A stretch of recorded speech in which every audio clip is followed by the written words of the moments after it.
Hi, everyone, and welcome back to episode 7 of Lanterns of London. 2 weeks have passed since our intrepid heroes have fought the Pied Piper and saved London's children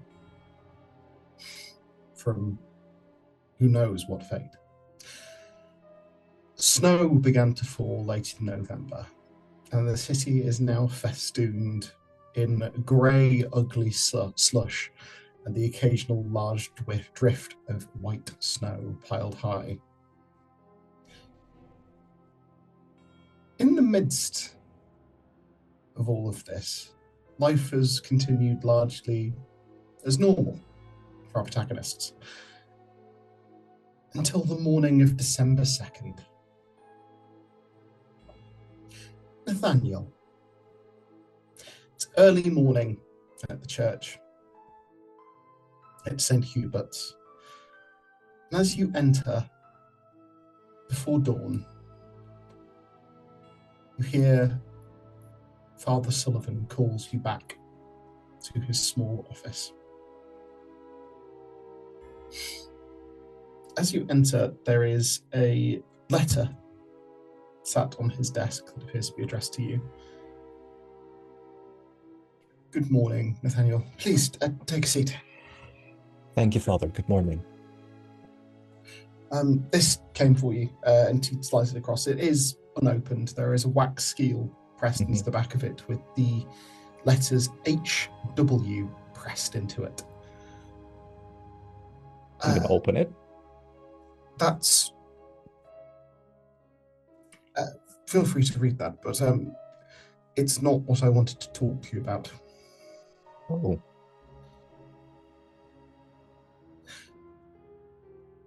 I have been in correspondence with the Cardinal. I have recommended that you are ready for the priesthood. Really? You have been an excellent deacon. You've brought comfort and succor to the people of this part of the city and done a great deal of good. I think you are more than ready. Thank you so much. I don't think the good I've been doing has been very befitting of someone like you, for example, but I'm not certain I would agree. In fact, my intention is to retire my position, return to my order, and leave St. Hubert's in your capable hands. Father Sullivan, are you sure? The people here will miss you a great deal. They will be in capable hands, and I do not foresee never setting foot here again. Merely taking a step back. I will travel through again. But if you are willing, I will make arrangements and you will be properly ordained. I will trust your judgment as always, Father Sullivan. Congratulations, Nathaniel. And he reaches his hand across the desk for you to shake. Obviously taking it. We'll speak more. The Cardinal should be arriving in the coming days. Okay. And we'll make sure that everything is ready for his arrival. Thank you. Right. Well, I have a sermon to prepare for. Of course. I will begin with this and then come help. Okay. Yeah. I think I'm gonna leave the room for a second to read the letter then. Mm-hmm. You break the wax seal, and the letter is in fact a handout in Roll20 that you should be able to see. If you would like to open it, you can read it out loud for everyone, please. Of course. Dear Mr. Wolf, I hope this missive finds you well. I'm aware of your heroic endeavors to rescue London's children 2 weeks hence, and would ask that you bring your skills to bear to aid me in a delicate matter. Please, could you attend the Whitechapel Matchstick Company at noon on December 2nd?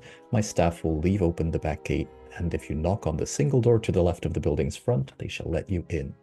Yours sincerely, Hilary Wright, Esquire. I'm assuming that's what that last bit is. Yes, correct. Edmund, a similar letter is dropped at your feet by a panting and smiling Skip that morning. The wording is the same, aside from your name. Tristan, similarly, Cecily brings you one at the Yates estate and hands it to you for you to read over breakfast. Oliviera, you come down to breakfast to find a similar letter sitting in the morning room on the table. Philippa appears to have gently prized the wax seal open at some point and has read it.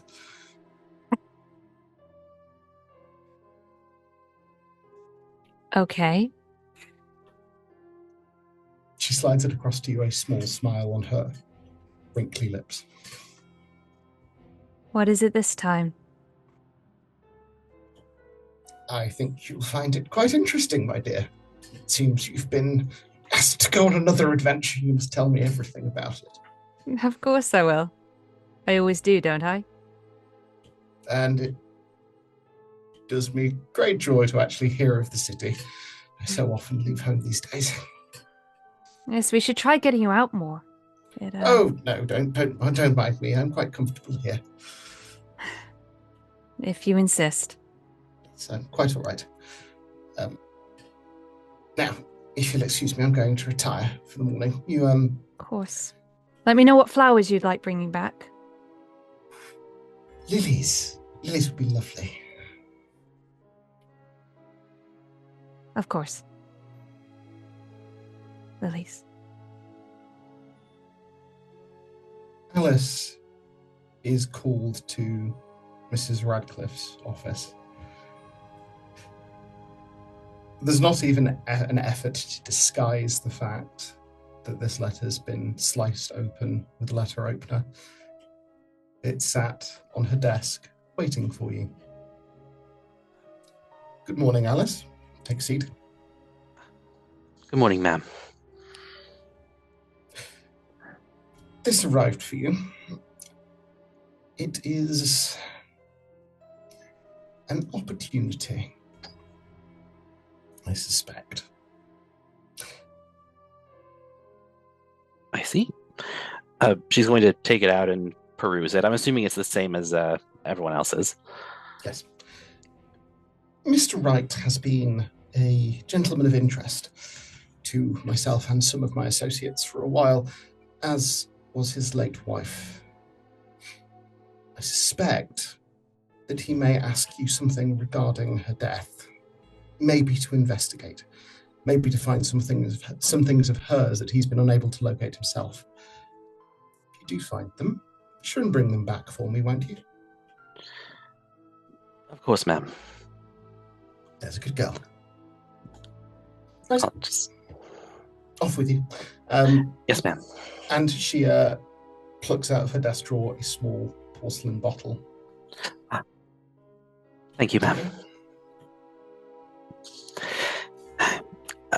She's gonna, do the bow and excuse herself. The moment she's out, she's gonna take one of the pills inside and do the dry swallow thing again.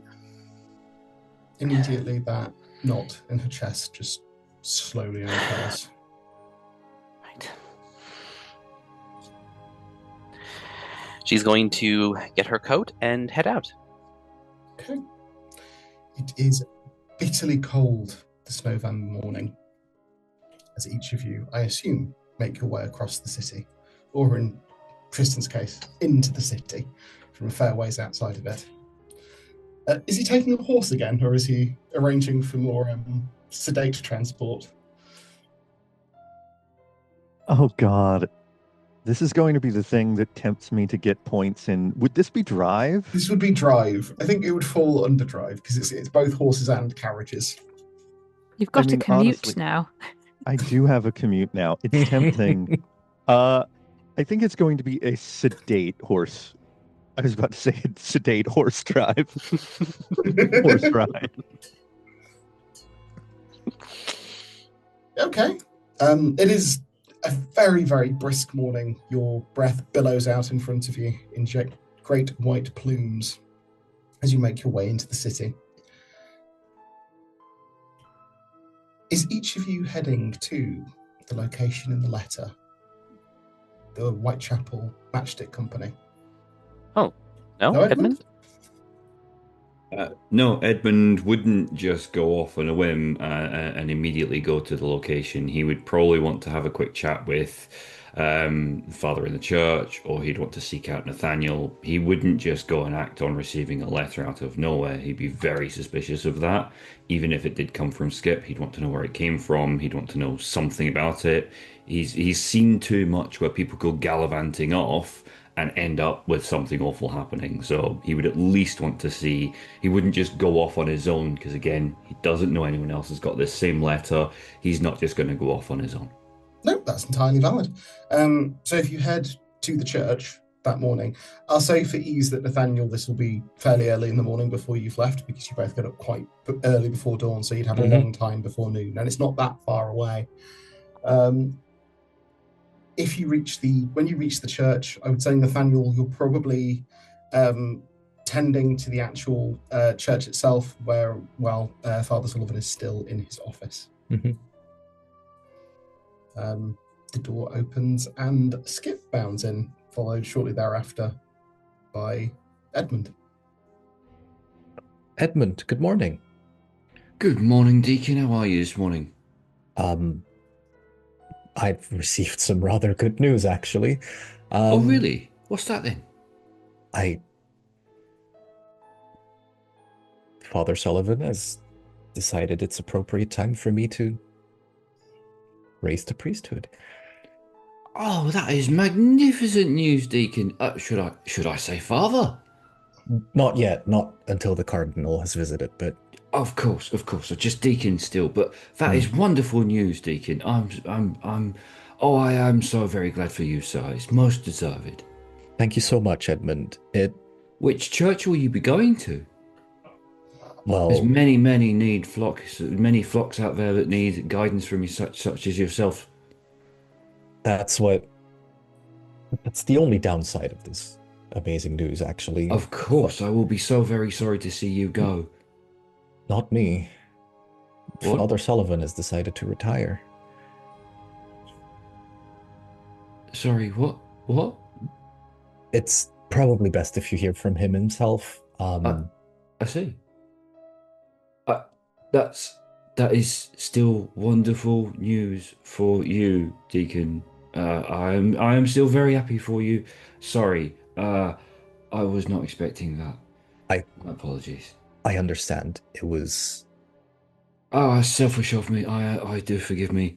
No. Sorry. I have some very big shoes to fill, and I'm very painfully aware of that. But I will do my best for you and all others. Of course. Well, in that note, then, if I may impose, I've had something that's a bit more strange land through my doorstep today. Really? I don't even know how I got it, to be honest. I've received a letter. Now, my letters aren't as learned as yours, but from what I can gather, it looks like I am requested to attend a place that... Yeah, well, here. And he hands him the letter to read. That's curious. I was still considering myself, because I received the same letter. And he's going to show his to you as well. Well, I'm not going to lie, that's a relief. It's not just me. Yeah, I wasn't sure if I was going, probably, but... Well, if you wouldn't mind a bit of company, I wouldn't mind tagging along with somebody. I was never going to go if it was just me. I would never mind your company, Edmund. Very kind of you to say, sir. We should inform Father Sullivan, no? Yes, that would make sense. You're able to go to his office. He's got a sheet of paper in front of him that he appears to be writing notes down on, and has a Bible open. on his desk. Oh, good morning, Edmund. In fact, I wanted to speak to you. Are you both quite all right? Well, you remember the letter you gave me this morning, Father Sullivan? Indeed. He's gonna hand it over, but in the same hand is also the same letter, the one that Edmund just gave me. He sort of looks between the two of them. I am familiar with Mr. Wright. By all counts, a decent man. He lost his wife some 6 months ago. Oh. They weren't Catholic, but I made sure to write and give my condolences. He employed many in the parish. Of course. Do you have any idea why he might be calling for us? I can't say as I do, if I'm being entirely honest. Though, interesting that he should know what happened. If it's a similar business, perhaps you should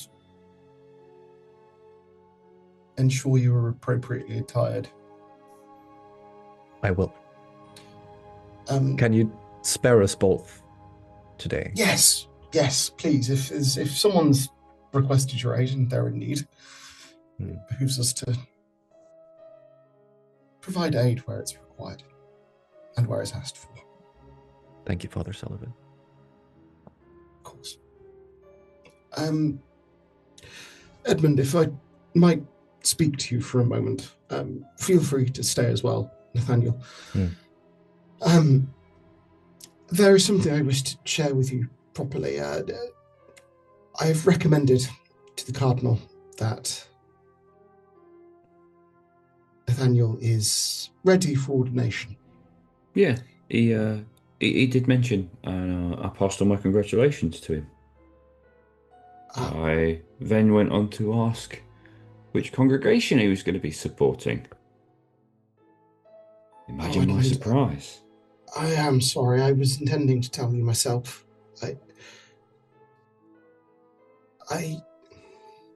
Where are you going? I'm returning to the order I was a member of during my youth within the priesthood. He's still not been found. It might have gone quiet, but he's still not been found. You promised me. Nathaniel, I will not be going far, and I will always be in correspondence with you. I promise I will not be gone from your life. Was there anything else? Edmund, Well, we've got places to be and things to be getting on with, so best be getting on with them. Appreciate it. Thank you very much. And he turns and leaves.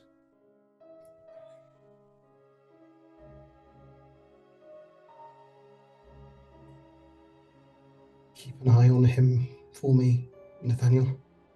I will. I am so sorry. In my excitement, I didn't think before I spoke. It's not...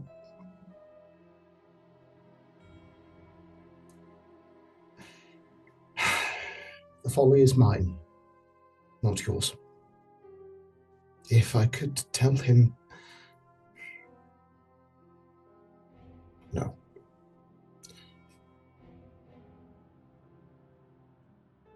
I do not believe it is within my gift to assuage his anger.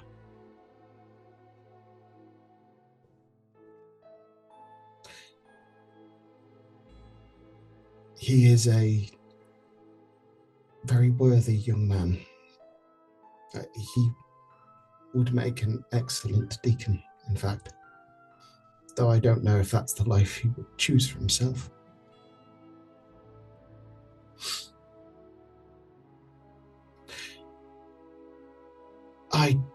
He nods towards the bookcase behind which the safe is hidden. trust your judgment, but I was painfully aware of its absence last time. That's why we'll be taking it with me. it is wise. Thank you, Father Sullivan. And he's going to retrieve his belonging and then get behind Edmund. Okay. I think during the trip over to the Matchstick Company, he would not be prying. He's dealt with Edmund before. Edmund needs space right now. Okay.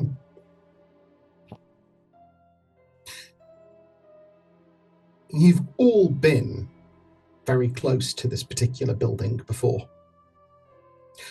Opposite it, there is a pie shop and tea room, Mrs. Monday's tea room and pie shop and tea room.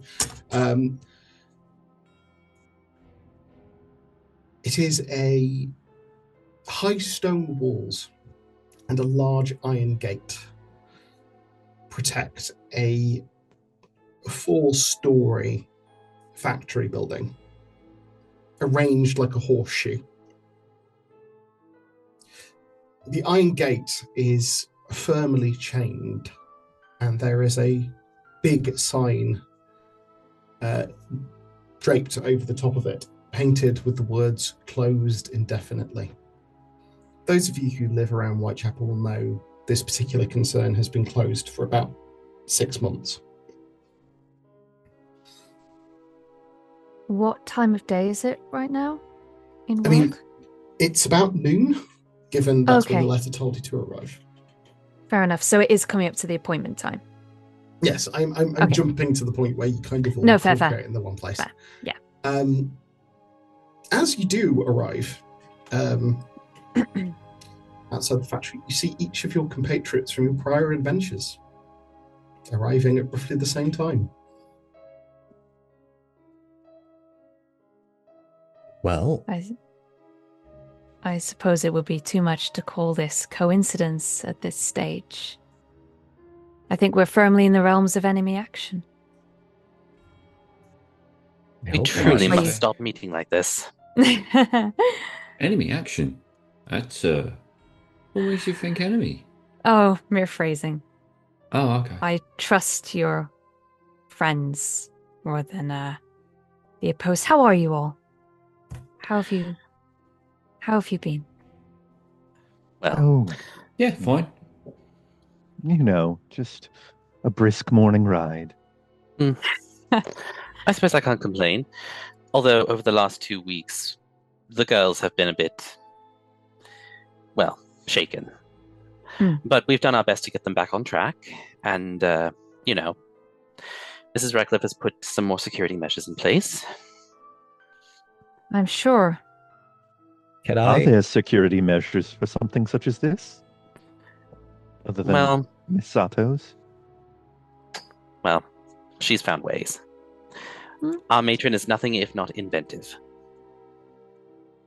I'm sorry. I want to do a roll for this. I want to see what you're feeling and thinking when you said getting them back on track and added security measures. Nuh-uh. That's not passing by me, not for a second. Can I please get a perception notice roll from Nathaniel? And you may add a +3 for empathy. Beautiful. Wasn't it a +4? Didn't we have this discussion I already? think we did. It's +4. It's a +4. Damn it. Why would you trust him with that? It's because it's 3 points, and I shouldn't have. But I mean, he would have paid any price for it. So I would. No amount of experience isn't worth seeing anything and everything all at once. Do you want to make it a 3? Because I do. No, I just misspoke. It is indeed a 4. Okay, beautiful. Alice, are you attempting to conceal your feelings at this point? Oh, always. Could you please make me a willpower influence roll in opposition? I will remind you, defender wins, which in this instance means the not liar, just for future reference. They're and also should we well also adjusted. Yeah. Should we also bring up the fact that I should be getting a -1 at this for reasons? Yes, you are getting a -1 of this because you are in crisis. Oh. Oof. However, Even in crisis. However, what emotions are you trying to purvey at this stage, Alice? Sorry, what emotions am I trying to what? Convey rather. Purvey, she's just trying to seem like her normal, cheerful, upbeat, sunny, nothing is wrong. Oh goodness, isn't life grand self. That's That worse. is That's what somehow you can worse. read. That is somehow worse, but that is what you read. Okay, sure. So what's that, a 14 and a 13? That's 3 levels of success for Nathaniel and 4 for Alice. Okay. Incredible. Then I'll let this slide. Sorry for interrupting, by the way. No, it's all good. It's all good. Okay. I feel like we need to get him a little sign that he can just raise that says perception plus notice. I just want an eyeball on a With stick. a question mark and an ulu. You can borrow Maybe my just- ring if you want. It's an eye. Yes. Maybe just that LA Noir thing of doubt. Yeah. I press X to doubt. A very Yes. different kind of X card. Okay. So you find yourselves stood outside of this building. The front gate is chained solidly. It looks like the back leads around. There is an alley around the side that leads back towards the river. Can I have a quick Wait, so we... Sorry. peek inside the little tea shop that we went to last time? Absolutely, you can. I just want to see if the lady is staring at us, but because I feel like she's the only one who knows in the general public about all of us. I just want to know if she's staring at us. That's all. I'm very sorry for interrupting again. No, do not apologize. That is a very good question. Let me roll a quick die. She's currently sat at the counter of her tea shop, looking down at what looks like a very similar set of Penny Dreadfuls to what she was reading last time you saw her. And you just see her blow a strand of hair out of her eyes as she's reading and looking thoroughly bored. Okay. Good. Sorry, you said we're near the river. Does that mean we're relatively near the docks, or...? This is a bit further along from the docks, but it's in that same sort of industrial region of Whitechapel. Nice, thank you. You mentioned that the building had clearly been shut down for some period of time, so presumably looking abandoned. Can I do a notice perception just to look at the overall state of the building? Is there any signs of movement or like signs of where people have been coming and going in or around the building, etc., etc., etc.? Certainly. Okay, let me do that.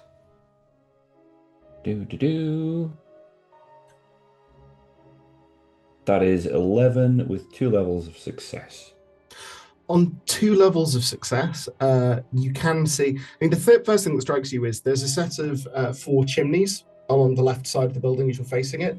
The closest one to you is currently lit. So there is smoke coming out of that chimney, which would imply that at least part of the building is still occupied.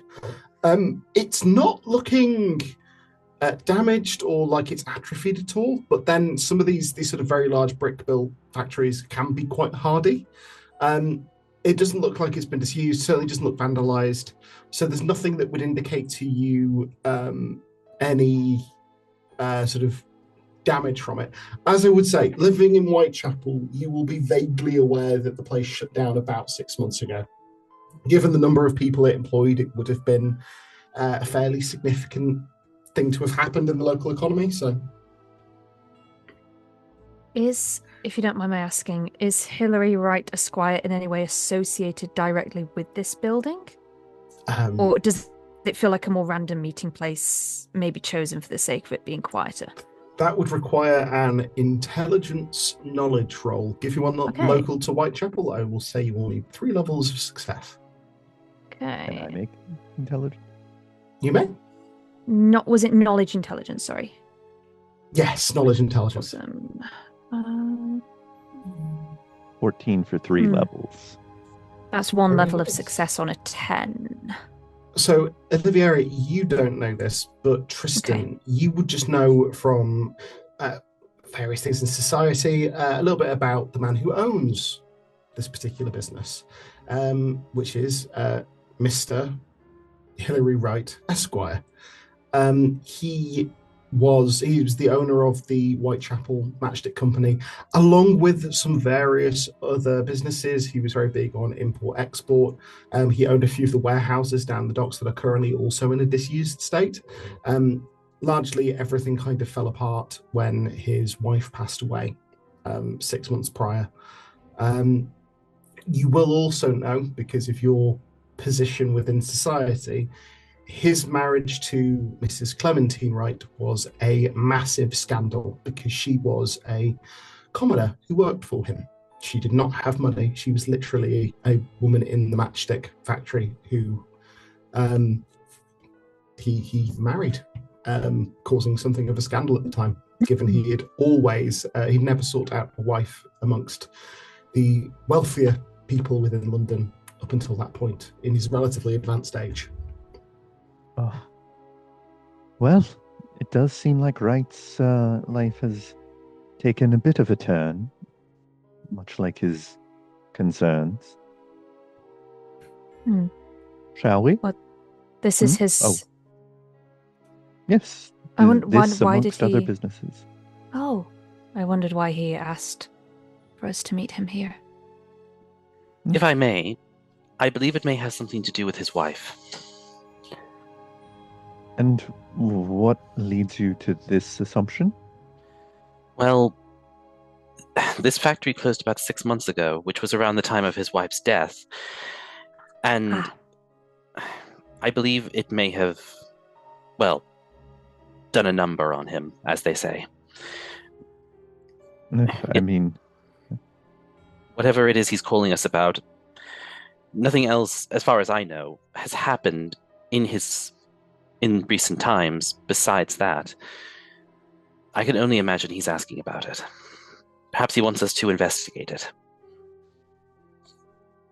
Question for the GM, if people don't mind. Would Oliviera potentially have treated the deceased wife? Probably not, but if you, just because of when you arrived in London, I don't think that you've been here long enough. But if you would make me a doctor plus intelligence roll, you might be able to know some things about. Doctor plus int. Let's go. That's 15, 4 levels of success. Nice. Sean, sorry, do you have anything else to add just before I... Yeah, I was just going to say, I want to do something similar, because presumably they would have been buried potentially in Whitechapel Church. Is there anything I might have known, or would they have gone to a different church to be buried somewhere else, etc., etc.? Is there anything I might glean from what the coroner said, or what the guys in the chop house said, for example? Yeah, make me an intelligence knowledge roll, actually. Okay. While you're doing that, I'm just going to answer Oliviera quickly. On 4 levels of success, once you... one thing you would know, particularly about the matchstick industry at this time, is that white phosphorus poisoning is a really common consequence of working in matchstick factories. And even just being nearby them can be dangerous. And it causes a condition often called phossy jaw, which is literally where the bones in the jaw degrade to the point that the jaw can be completely destroyed by it.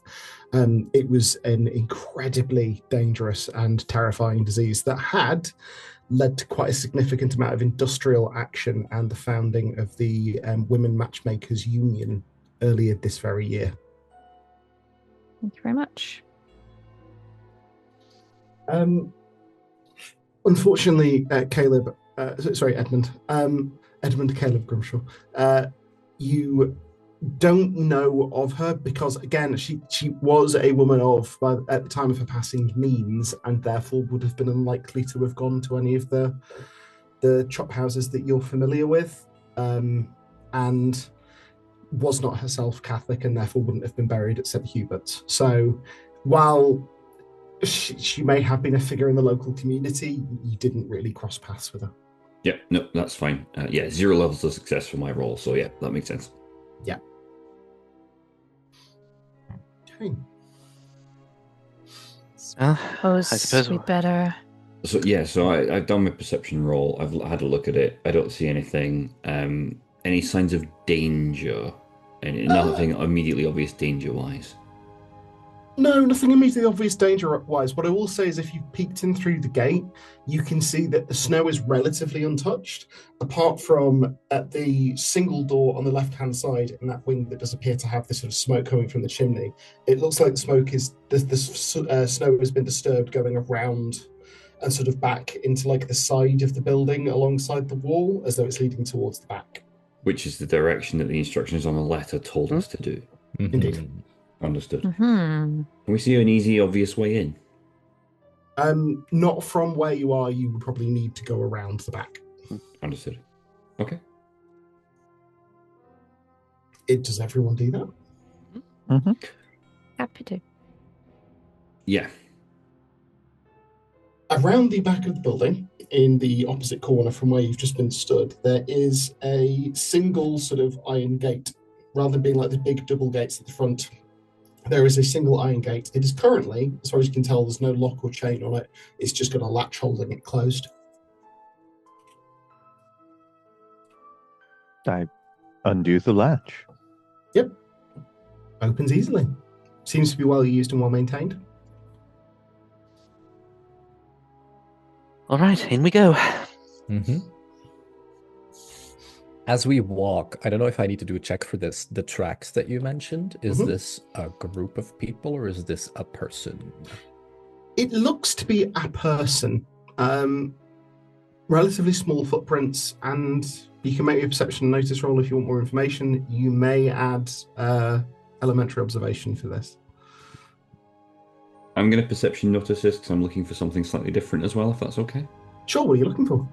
I want to look at how deep the tracks are. Like, if it's been snowing, have the tracks been made recently? Are the tracks older and partially filled with snow? How crisp are the tracks? The depressions in the bottom? That's what I'm looking for. Certainly. Oh, and that's 4 levels of success. Highest you can roll with that. That is On a the natural 10. natural 10. On 4 levels of success for Edmund, what you can see is there are tracks going back and forth. The older ones have been almost entirely filled in. The more recent ones do look a little bit like they've been filled in, but probably just since like a few hours ago at most. Yeah. So it looks like no one's come back and forth in the last like hour or so, you'd reckon. But it does look like this particular entranceway is fairly frequently in use. But it looks like all by the same person. Excellent, thank you. And on 5 levels of success for the Nathaniel, they're small shoe prints. They look quite like the person who's been walking back and forth has got quite small feet. They're also slightly sort of scuffed in a way that makes it look like the person who's walking has maybe got a slight shuffle rather than a big stride. It gives you this sort of sense of someone who's maybe a little bit more frail or perhaps more elderly. Okay. Okay. So if you're all heading in, you will have to go practically, you can go out 2 abreast down this corridor between the wall and the back of the building. You can see there are large glass windows going up the side of the building, letting in a lot of natural light. And at the top, a series of glass sort of shuttered windows letting in light through the ceiling. As you walk around to the front, there is a large oak single door on this wing. That you could see is where the tracks lead up to. The letter said to knock, so... Yeah. You knock on the door. There is a long pause, and you can hear shuffling footsteps coming from inside. The door opens to reveal a very short woman. She's wearing a white bonnet A couple strands of iron grey hair are sort of drifting from underneath it. She's got quite a wrinkled face, but actually pinning down her age is difficult. She could be late 50s through to 80s, 90s. She's got one of those faces that looks very, very careworn. But her eyes are sort of a very dark grey and quite sharp. She looks at you all going, all right, come on in then. Come on. Come on through. Yes. Thank Is you. the dog all right as well? He's very well behaved. I can carry him if you want. All right. All right. Just don't take him into the room with you. Of course. Thank you. Come on. You're right. I've got some offcuts in the kitchen. Oh, you'll be firm friends in no time. Oh, yes, animals love me. Now, if you'll come through. Mr. Wright is just through this way. That door on the left, at the end. There you go. Yes. Please come on through, and she'll wait till you're all in and then close the door, probably more firmly than is required behind you. There's some bones. It's cold out there. In it just. I was just saying the same thing myself. I know. Dreadful weather. I hate this time of year. Everything It gets hurts. right in your bones. It does, doesn't it? It's It dreadful. really does. I won't bore you with my stories, but yeah, I fully get where you're coming from. Now, if you'll come on through. She leads you over to this door at the back to the left of this corridor. It's not like wood-panelled walls along the building. There's quite rich carpets placed down on what is clearly like the flagstones of what was originally part of the factory floor. And as she sort of leads you through, she opens the door into this quite large, high-ceilinged room, really similarly wood-panelled walls going up, and there is a large open fire that is currently roaring. Sat not far in front of it is a very stately-looking armchair that is facing towards the fire. From where you're stood, as you enter the room, you can't see its occupant, but you can see their legs appear to be draped with quite a heavy blanket. Stepping into this room, compared to the outside where you've just been, it is swelteringly warm, and immediately you can feel the snow that had gathered on your clothing immediately starts to melt as you step inside. Margaret, these are guests? Yes, sir. I'll go put on a tea service if I shall leave you to it. He went, yes, Margaret, that'll be fine, thank you. And she goes, well, excuse me all. And sort of, woman sort of backs out and again slams the door probably more forcefully than is required as she leaves.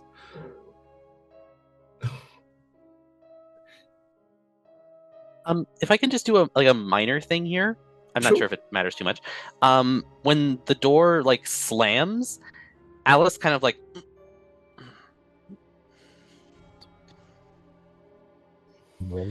rolling. I need to see that. Yeah, you're rolling perception notice. You can just, in fact, I think maybe just tell us if you aren't rolling perception notice in the future. It might save us a lot of time. Can I also roll it on that? Is that okay? Yeah, I'd say anyone who wishes to can do so. If they feel like they might be keyed in enough to Alice. If you don't, that's a perfectly valid choice. No, Edmund would have a quick glance down at Skip and make sure he was okay and wasn't startled by the noise. Skip has been left outside of the door with her. Oh, of course. She's taken Skip with her. Yes, of course. In fact, you can hear... In fact, I'll see what people's perception notice reveals. Nathaniel, on 4 levels of success, and Oliviera on 3, you both notice her flinch when the door slams. And actually, while I have the opportunity, can I add on one more thing for them to notice? You notice that Alice is she's clutching her parasol and the handle of it, and she's doing so very tightly. She's still appearing face-wise to be, perfectly fine, normal, whatever, but she is clutching that thing tightly. Something about something is stressing her out right now.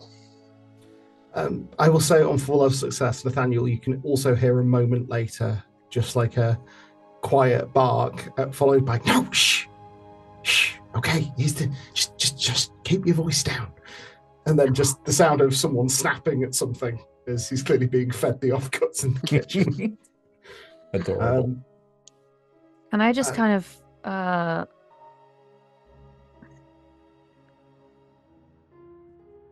I'd like to kind of very subtly comfort Alice in some way, or kind of just whether it's a quick like tap on the arm and a raised eyebrow, something like that, just to check that she's okay. She's just gonna silently go like, Please, I wish I had more furniture to offer to you, but a hand comes from inside the armchair and sort of waves to a small sort of couch that's arranged near the fire. It's probably enough to seat two of you. The room is large. There's a very rich rug cast across the flagstones, but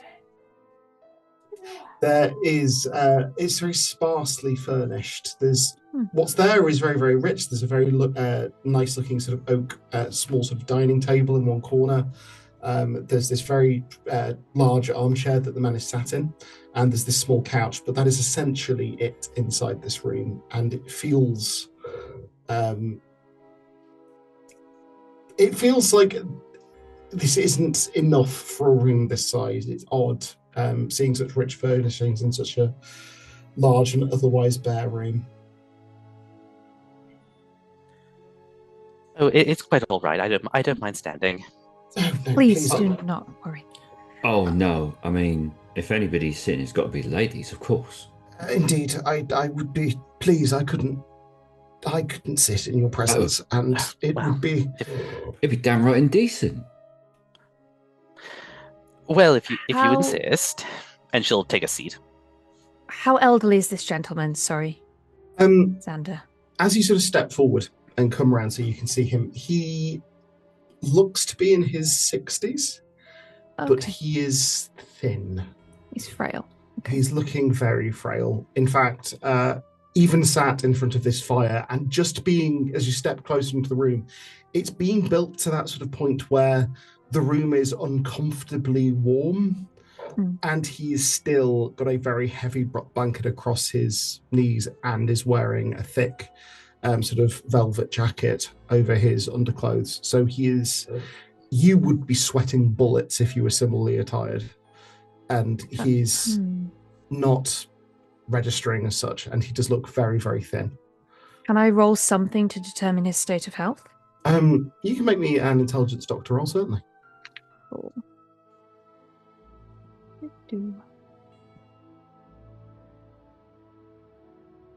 That's an 11, so 2 levels of success. He's very unwell. He's very unwell. You would need to spend more time examining him in a lot more detail and somewhat more obviously in order to determine precisely what was wrong, but just at a glance, he looks like he's suffering from some sort of wasting illness. Is it possible that the sight would help me here? It's up to you whether or not to use it. I'd like to use it, please. Okay, please knock off the 3 hit points. Mm-hmm.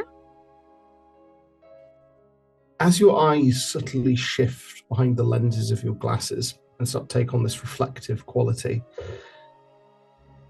you see not that active aura that you've seen before from magic that's been cast or is ongoing, all these forces that you have witnessed before. But you've seen the auras of people when you've used the sight before. You can see the auras of your companions, various colours indicating their temperament, their thoughts, feelings, their personalities. Mm-hmm. This man's aura looks almost torn. There are gaps in it. And looking at his body, elements of the way that energy is moving through his person look like they've been interrupted and ravaged, as though some sort of affliction has affected him quite severely. Also, the aura itself has this incredibly deep blue hue, which just looking at fills you with a sense of sadness. Okay. I suppose at that point, Oliviera would ask if there's anything that we can do for him. Please, take a seat. I'll explain why I've called you here. I'm sure it's unusual, and I didn't wish to alarm you with the suddenness of my communication, but given what Margaret had heard about your impact on London in the last few weeks, I thought perhaps you might be just the people to help me. Pardon me, I'm being terribly rude. My name is Mr. Hilary Wright, as per my correspondence with you. I am the owner of the Whitechapel Matchstick Company, and indeed the building we're sat inside, such as it is.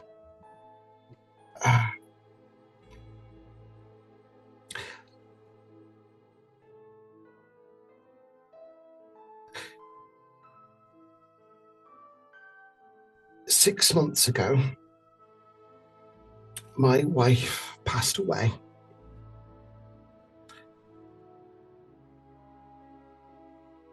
I was out of the country at the time. I was in the Nordics, in Finland specifically, looking to some techniques that might, using red phosphorus rather than white, that might prevent some of the illnesses that had been so harming the young women in my employ for so many years.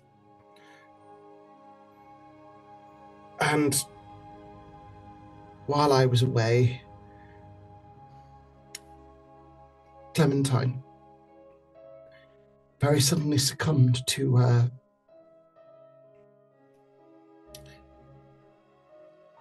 the poisoning that she'd incurred while in my employ.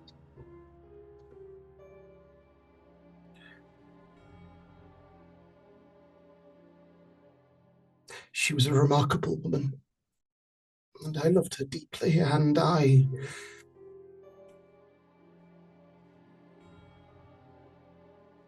could not abide being in our home. I could not abide running the business that cost her her life.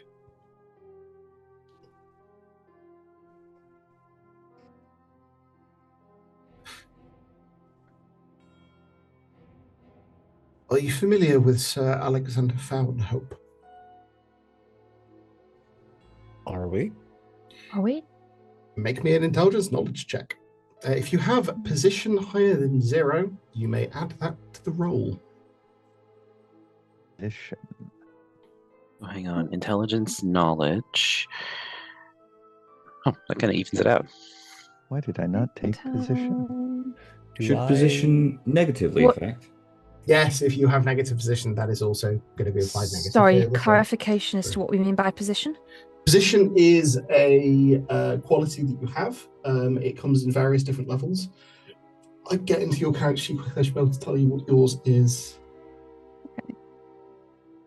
As I'm looking at skills and spells and things at the moment. It's in qualities. So your position is regarded, which is +1. Oh, that. Mm-hmm. Okay, mm-hmm. Right. Okay. Position represents your position in polite society. I thought it was something else that was a technical thing I'd missed. Apologies. No, so I'll add one. Good. I'll add one. 2 questions. My points in faith don't do anything for this, right? No, they do not. But does my training in East London rumors do anything for this? Yes, I'll say you may add a +2 bonus. Nice. I assume being a doctor doesn't Sorry. add anything. I think that puts me in the lead with an 11 for 2 success levels. That puts you in the lead with 11 for 2 success It levels, does. and Nathaniel dead last with a 0. The rest of us got 1. We did. I think we both got, well, Sean and I both got 9s. So I got 9 too. Going to give this to Tristan on the 2 successes. Sir Alexander Foundhope is a very successful, wealthy, and powerful industrialist. He runs a consortium of different businesses and factories across the entirety of London. He's very, very well regarded in the upper classes. He's a man in society. He's known for throwing quite lavish parties.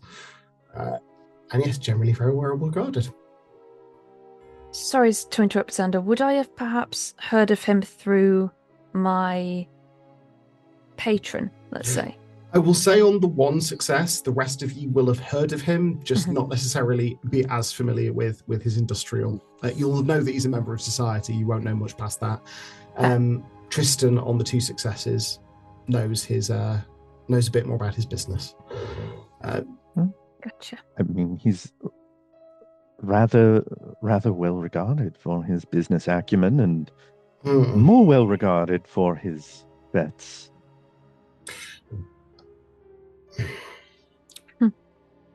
Hillary's face sours ever so slightly at that. He is very capable at exploiting opportunities. I was one of his main competitors. When I decided to sell my home, I sold it to a young family man from Edinburgh who was looking to move to London to bring his business here. So I thought. It turns out, in fact, I was selling to an intermediary for Foundhope. My concern is this. Many people know that my wife was one of my employees. Few know how we met. Clementine was an advocate for the women working in my factories. I wish I could say the changes I have attempted to implement to improve working conditions over the last few years were simply acts of conscience. But I had to be led to that. I was infuriated at the actions being taken by my employees. I was furious. I refused to entertain any talks of strikes or anything like that for years, and then I finally, out of frustration, agreed to meet with one of them, only to find myself enchanted. She was brilliant. Every argument, every intimidation, she came back to me with a ferocity and a sense of justice that I had never witnessed, a character I had never witnessed in anyone. I was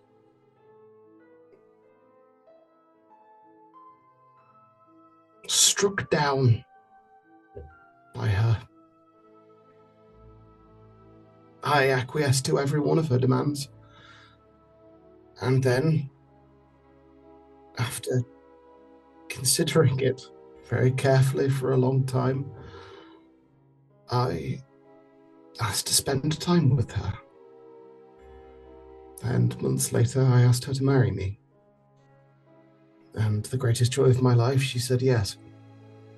You must understand, she never rested on her laurels. What I had done was never enough. I had to keep pushing for things to be better, and it wasn't enough that we improved the conditions of those working in my businesses. They had to be improved for women, children, men, everywhere. And she kept pushing for that. She kept pushing for it everywhere, including in Found Hope's industries.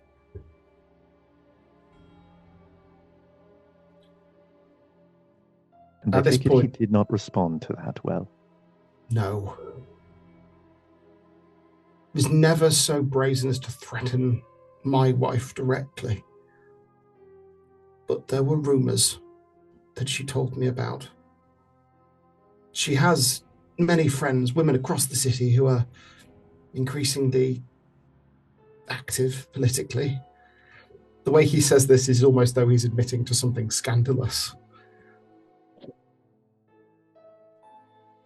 And some of those women gave her word that Found Hope may be intending to silence her. I told her that he was perhaps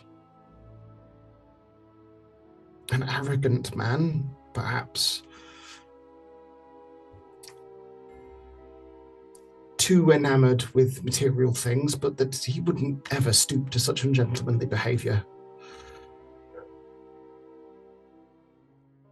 When she died, they told me it was the phosphorus and I didn't think for a moment to doubt it. I blamed myself. I still blame myself. But when he bought the house, Margaret still has some sway with the staff there. They bought everything, you see, exactly as it was, with the intention of moving a young family, and that was specified. No piece of furniture, nothing to be moved. And I didn't want any of it. I didn't want the reminders. So I acquiesced. At this point, the door opens, and on a jittering silvery tray on which you can hear all the china clinking and clattering slightly, a tea service is brought into the room and set down on the dining table.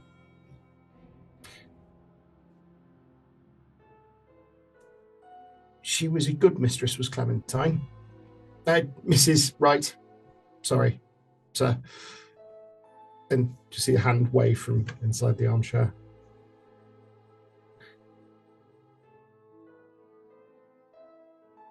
Mr. Foundhope, a week ago, arranged a séance at my house, supposedly with the intent of contacting my late wife. I was infuriated that he would think to disturb her spirit so. But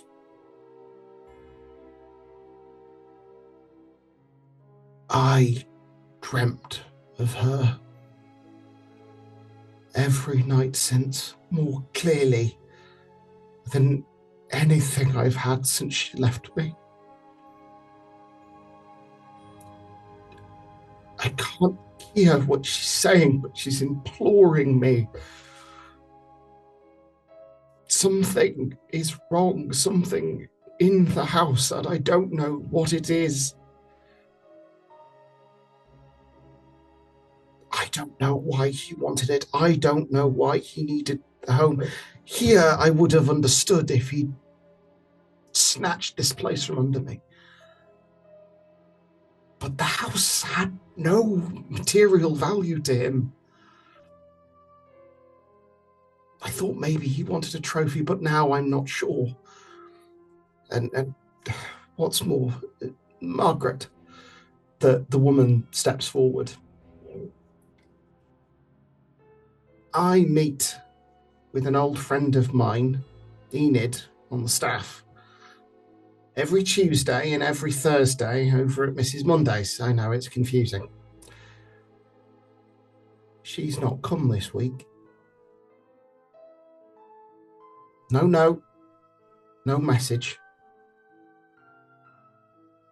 I've sat outside that house for hours. No one's come, in or out.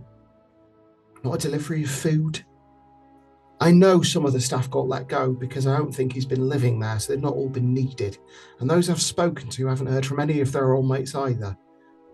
What's more, before they were let go, they were interrogated. Everything about the mistress's comings and goings, all of it. I'm convinced he's trying to find something in there, and I don't want him to. I want... Sorry, sir. No, you go right on, Margaret. There's something the mistress left in there. We can't let him have it. We need to know what she found.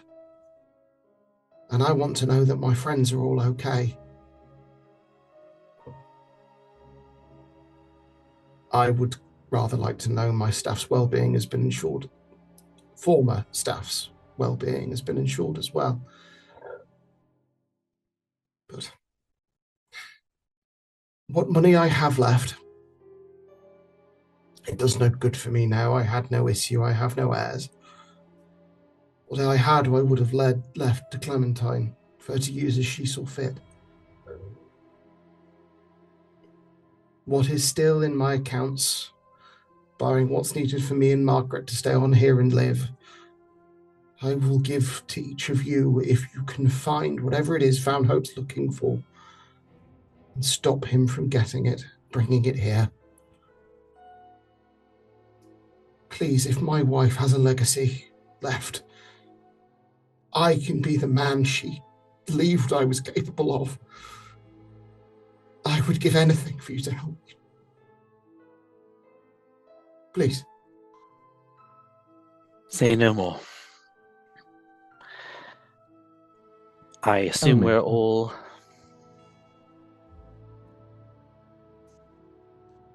amenable? For lack of a better term. Oliviera reaches out a hand to the gentleman to shake his own. He reaches Kind out. of like two to kind of clasp. He reaches out and sort of clasps his fingers with yours like that. His grip is not strong. If You I have my may word. inquire, you reached out to each of us in your letter talking about an awareness of our role in some of the recent strangeness. Can I ask how you came about this particular intelligence? Well, and at that point, you hear a clattering over on the tray. She goes, "Oh, bollocks! I mean, sorry, sir. Well, I didn't, as it happens." And you see, turning around and pulling down her right sleeve over her hand, Margaret says, I keep my ear to the ground. It doesn't hurt to be well informed of such things.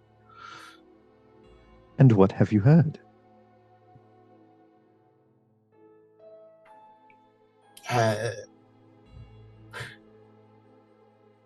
That some wrong nicked a bunch of, nicked all of London's kids. And that the people that got them back were very pretty young lady with golden hair and a golden dress. One of the only women doctors that anyone's ever heard of. A deacon with hair almost as long as he is tall. And a fancy gentleman with a cane sword. Sorry, young lad, you were less memorable, but you do have the dancing dog working for you, sir. It makes sense he'd be more famous than me. That's all right. But you don't exactly cut the most subtle of pictures, do you? And I've got friends I can call on. You'd be surprised. Gossip travels quite quickly in London. You kick one of his old birds and everyone limps.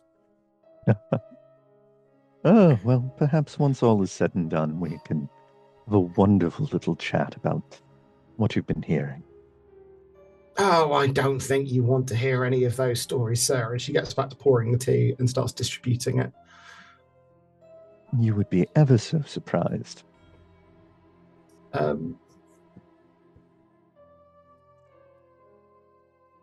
As she's distributing it, is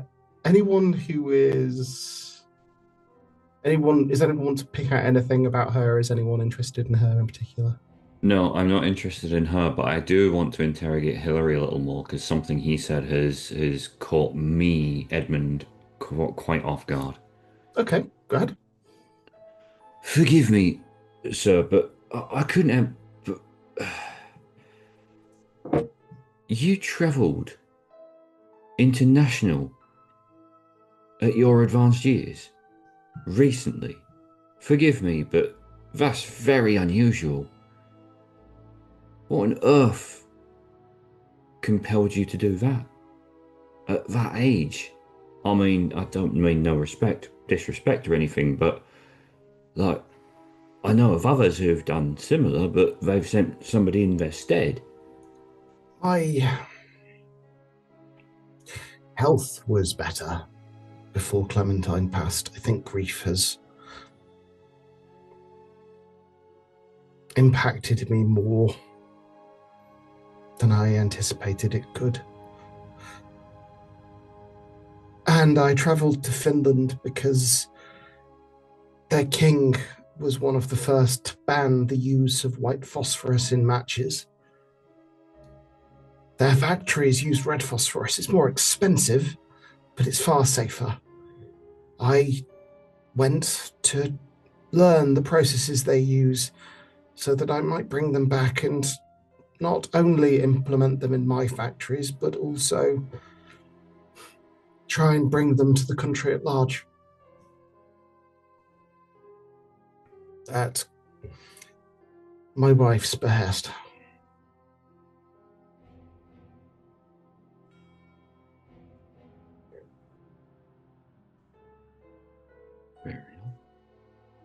I do wonder one more thing, if I may.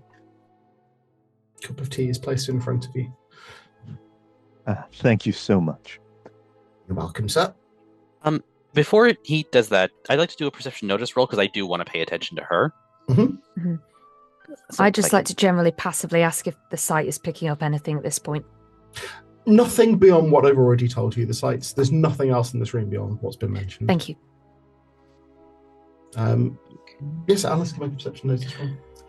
Nice. 4 levels of success. Slips out of her sleeve as she's handing the tea to each of you, and you see a series of dots tattooed on her hand between her thumb and forefinger.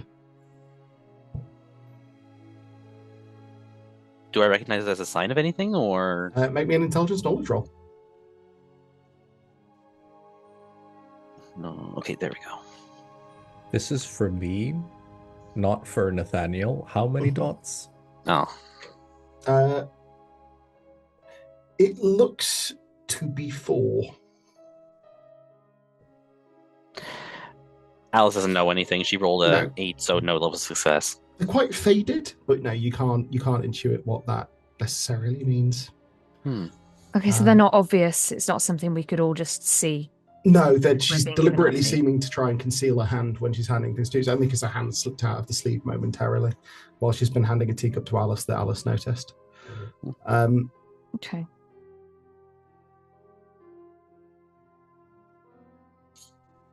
How is Alice reacting to this? She just kind of notes it, and it's just kind of like you can see. I don't know if you're noticing anything, but like I think I'm watching Alice. Yeah. Okay. Well, her eyes kind of dart down to it, and for a second she looks kind of like confused, or like she's thinking about something. But a moment later, the mask is back on. She's just like, "Oh, thank you so much." Welcome, dear. Tristan, I think you had a question. Yes, you said that he had a seance, and with apologies if this is considered a delicate matter, did you or your wife have any particular spiritualist leanings? No, it's never been we're Protestant, married in a Protestant church, Church of England. I don't. It is not something I have sought any succor in through my life, spiritualism or the like, and I'll be honest, I find myself somewhat skeptical of the claims of many of the people who are involved in it.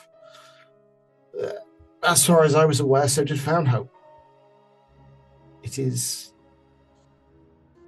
not what I would have expected, and given the location and the person I suspect he was attempting to call on, I find it quite disrespectful. Do you think that could have been the reason for him doing it, to antagonize or to It wasn't provoke? publicized. There was no way he could have known for certain that anyone would tell Margaret and that Margaret would tell me. He doesn't keep track of Margaret, who's come with me, as far as I'm aware. If there were ways of antagonizing me, I'm certain there are more efficient ways of doing it. Well then.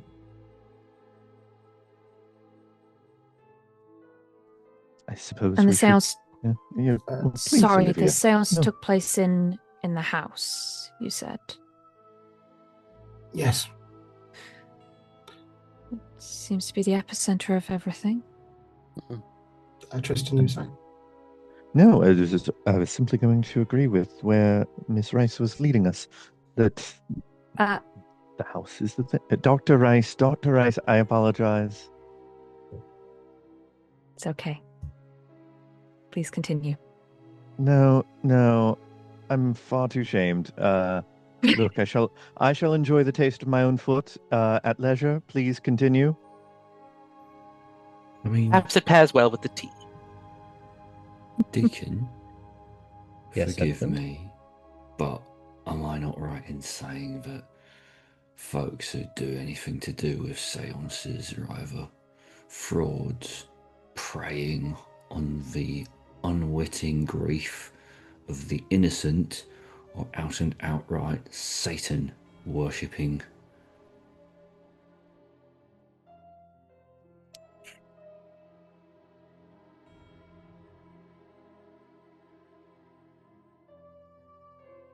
I might have said the same about a Pied Piper not 3 weeks ago. And while I don't agree with any reason to disturb it, someone who's passed, it's been done, and we're being asked to investigate. Fair enough. I share your concern. I just think you should let the dead rest, that's all. On that, you and I are aligned, young man. Speaking of, I don't mean to be insensitive, but it might be useful for us to ask around where she was before she was interred. An address would be kind. Where she was? She lived with me in my home. After she passed. Before she was interred. There is a chapel of rest, St. Bartholomew's Church, not far from here. Not far from the house, rather.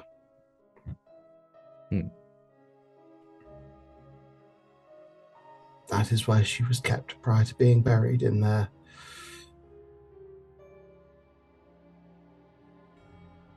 Yes. Yes. I am so sorry for your loss. We will Thank do what you. we can. Mm-hmm. Yeah. Thank you. If there is anything further you need from me, I will provide it, but I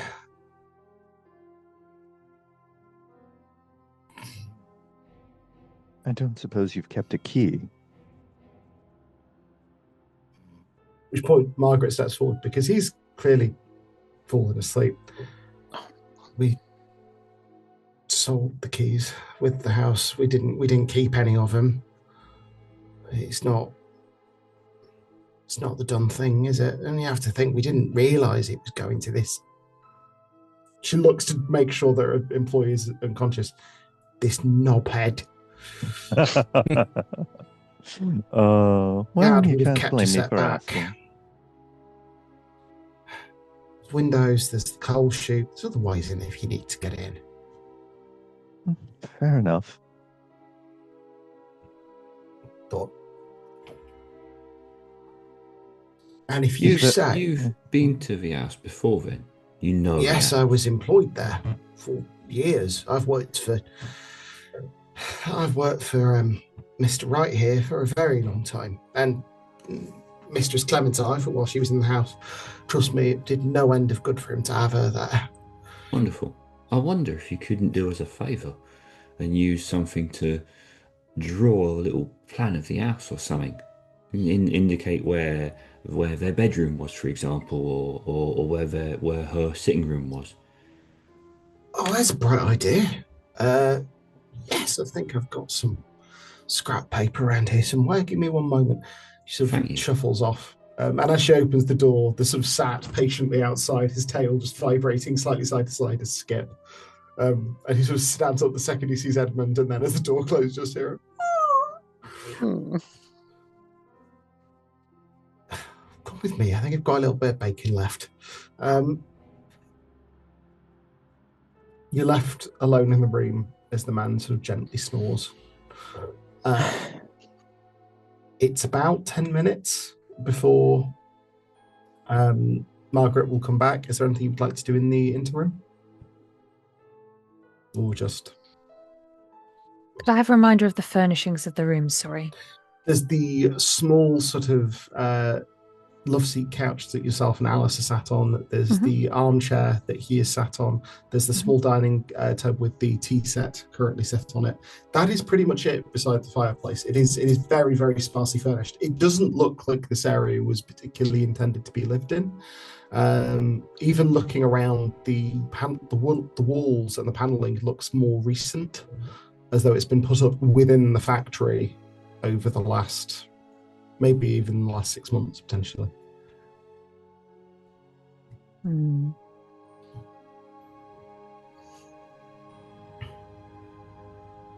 Guessing we've all drunk the tea, right?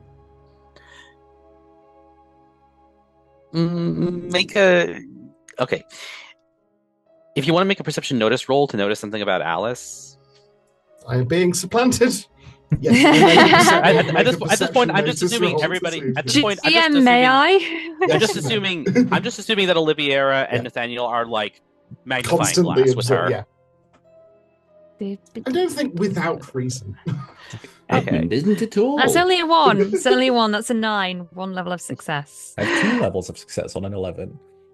Hey.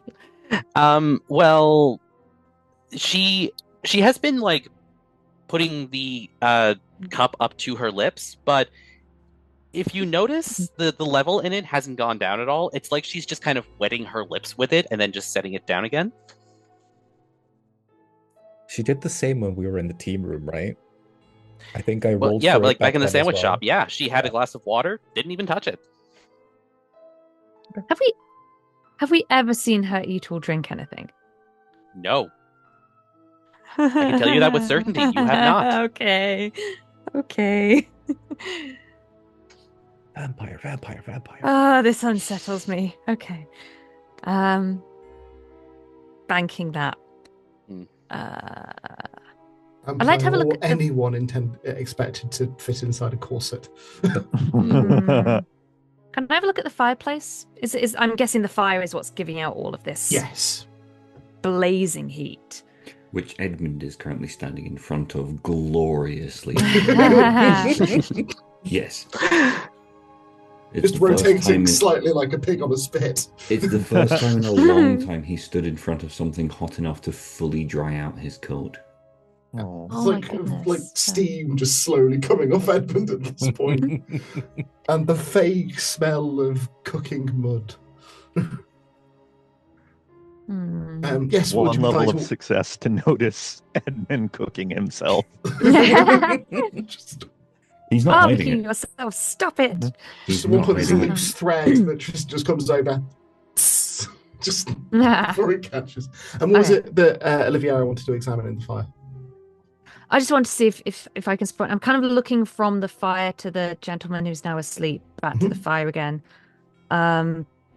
Making sure that he's all right is a stretch. Like, he's not all right anyway, but just seeing why the fire's burning. Why? So what you're seeing is effectively, in the context of what you've seen before with your doctor roll, he's so thin, there's very little fat insulating him. Okay. You also know that when particularly someone's older and they're more frail, just keeping them their body struggles to keep itself warm enough in a cold environment. So with the temperature the way it is, this fire is probably just helping him regulate his body temperature. Sure. Now that he's asleep, could I examine him any closer and try and determine anything? You could try. I'm going to say that in addition to making the another doctor roll, I'm going to first need a dexterity crime roll to get close to him without disturbing his sleep. Okay. How subtly are you doing this? As subtly as possible.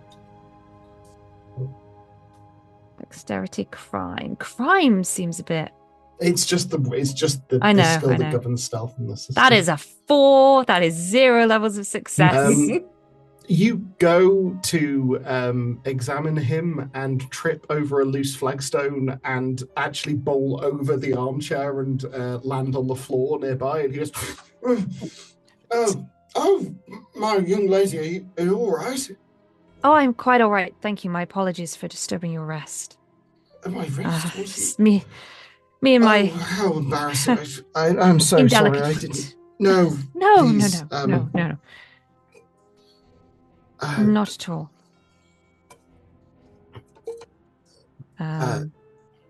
Sorry, was there a question? No, not at all.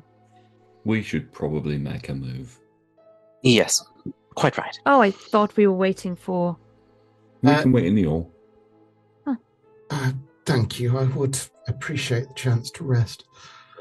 Of course. My apologies once again. No, it's quite all right. Good luck. Thank you. And are you all right seeing the room? Mm-hmm. Yeah, we'll go to literally just the door and stand on the other side of the door. Yeah. As you come out, Skip immediately feet are on your knees as he sort of stands at your foot looking up at you. I am going to pick Skip up and wrap him up in my coat that I have been carefully baking in front of the fire to get it maximum warm. He buries himself in his nose. Yeah, he buries his nose in your scarf and just gets his coat. It's basically disappears into the coat. At this point, you would notice that I'm slightly sweating because I've deliberately stood close to the fire to get warm enough to give him a proper warmth. Oh. This is the purest thing in the world. Nathaniel was going to gesture for Edmund to come outside to discuss something, but seeing that, he just can't.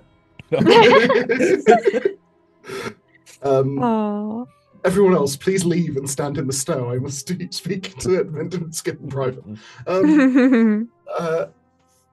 Margaret comes back shortly thereafter with what looks like pieces of parchment paper that you usually use to wrap baked goods, and scrawled on it are 5 squares that indicate sort of the full layout of the building.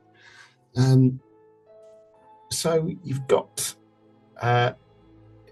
here's the servants' quarters, laundry room, water closet down our side, boiler, coal store, coal chute, kitchens, dumbwaiter. Sort of indicates all the various different sort of means of the house. Points out the master bedroom, which is on the first floor,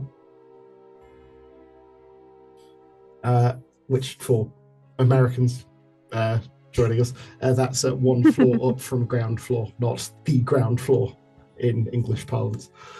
We do that occasionally. Yeah, but just to clarify, because I know it can be different at different places. Yes. So she hands that over to you. It's a little bit see-through, but it does the job. Perfect. I'm assuming that I ask all the relevant questions to get as much information from this as possible, and there's nothing kind of obvious hidden. Yes. Perfect. So I have a floor plan. I will, if you can ask me questions of it, and I will explain it to you at length if you need me to. Wonderful. Thank you. No problem. With that, I think that at that stage, I would probably thank her. Probably ask if there's a way to reach her and just double check that this would be the best place to reach her if we needed to get hold of her. And then from there, kind of that would be it from my point of view. You need me, I'll be here. If I'm not here, then leave a message with Mrs. Monday across the way and she'll make sure I get it. Understood.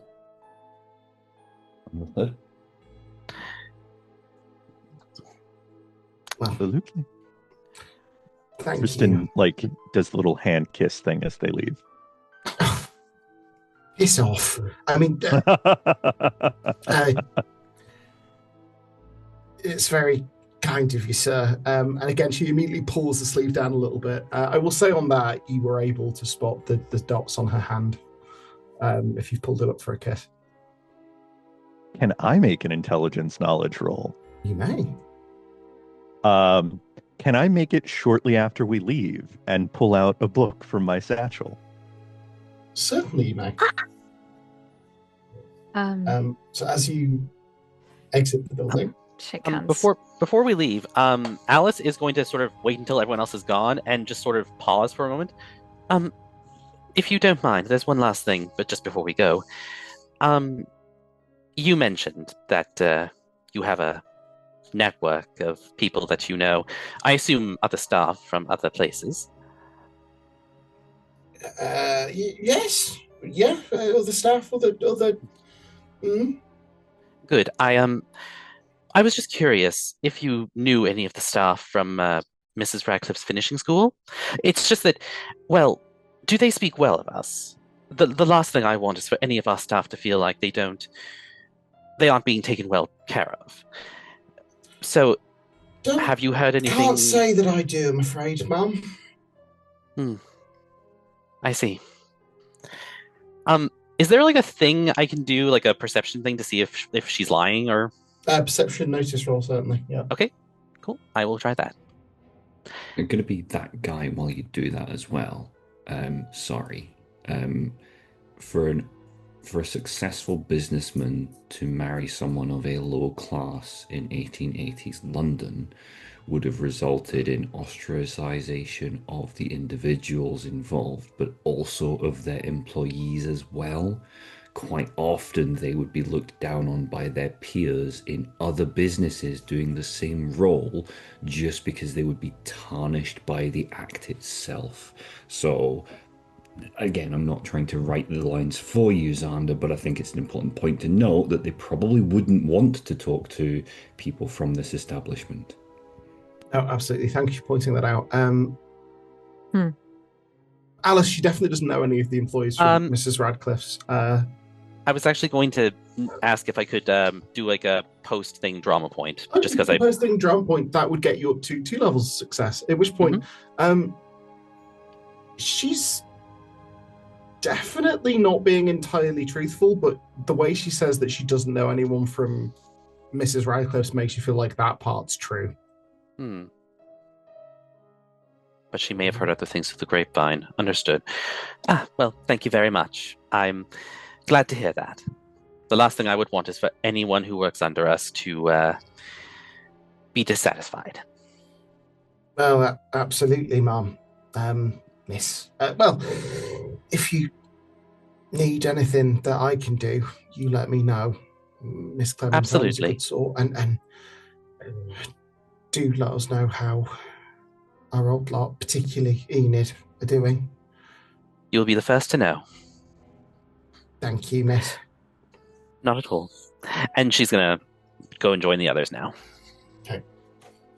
Tristan out in the snow is leafing through a book and has so that was a 15 for 4 levels of success. On 4 levels of success, you are leafing through a copy of The Gangs of East London. And you recognise the 4 dots on the hand as being indicative that she was a member of the 40 Thieves, which was a elephant and castle mob, and or they later were known as the 40 Elephants. They've become known more recently as the 40 Elephants, which is a exclusively all-female gang. The tattoo on her hand was incredibly faded, which means that it was probably a long time ago that she got it, but it would imply that potentially back a few decades ago, she was, a member of basically the mob. Tristan tucks the book and that fact away and makes a note of it.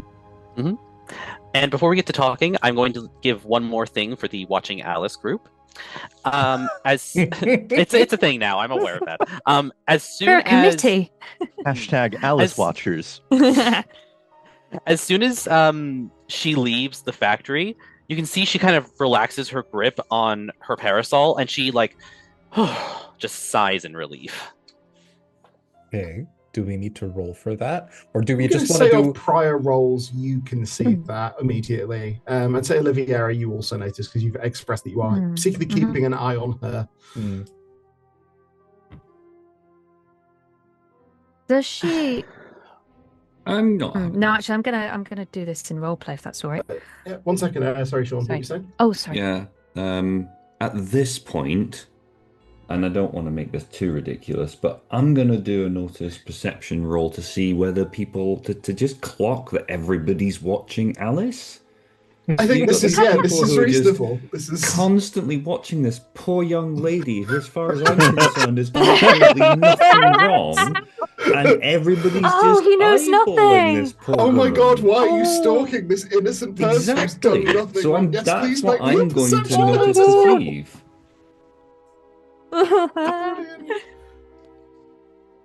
That's 1 level of success. Yeah, they do seem to be looking at her every single time you turn around. Nathaniel and Oliviera are just eyeing Alice out of the corner of their eyes. Okay. I would also point out, you see Tristan avowedly not paying attention to Alice. Yeah. Perfect. Tristan's got his back turned to her. It's just what's going on. You know you've missed something. You're really struggling to figure out what precisely it is. Yes. Perfect. That's fine. Yeah. Cool. He's trying to work out which of these people has farted and who's angry about it. That's Yeah. I wouldn't know. I can't smell a thing. exactly. I've been there, buddy. I've been there so many times. Alice is wearing so many petticoats, you'd never know anyway. This delay. Yeah. But yes, the other two can make me a perception notice roll. Okay. Well, actually, I'd say no. So you're both watching already. So you've already made rolls. Yeah, you can see her sort of unwind the second she's out of the factory. Was the heat bothering you in there? Oh no, it was quite all right. Was rather stuffy, I thought. A bit, but it's understandable. A man of his age, and he definitely wasn't feeling well, so understandable. Huh. Is something the matter? Not at all. And you? Oh, perfectly fine. It's just... And she sort of glances up at the factory and just I've never been well at ease in places like this. Edmund is going to walk up next to young Miss Alice under this barrage of scrutiny that she seems to have accrued, and just start walking alongside her. So I just want to run over some of this plan of the property with you, if that's all right, Miss Alice. I mean, given your proclivities in terms of getting up the walls like a rat up a drain pipe, if you'll forgive the expression, I just think it might be worthwhile getting your input on the floor plan. Sounds good. And he'll start walking away, kind of with her to kind of act as a blocker on that conversation from going further than it had. Okay. With that, you're able to go around the side of the building and out towards the gate to exit. As you do, you come out into this snowbound street. The house, which she has, Margaret has very kindly written the address of on the sheet of paper, looks to be quite a ways away towards Kensington, which is a wealthier part of the city.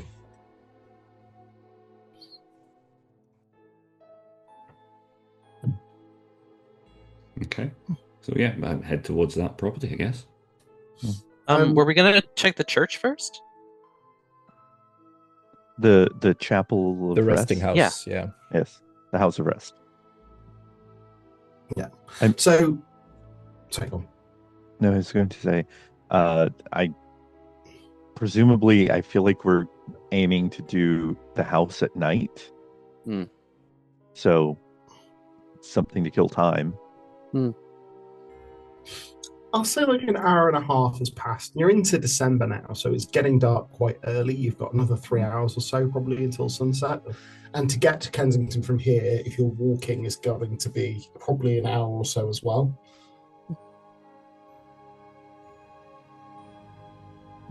In that case, I'm guessing we head to the church first. Grand, it is on the way. I was just wondering if there was anything in particular she would have noticed about the auras of her companions compared to those she's witnessed in the past. Anything unusual at all that she's picked out with any of them? That's interesting. That is a thing that ability gives you access to. So is there... going to start with Alice. Because I realised I never asked, so... Okay. I'm trying to think of the best way of doing this.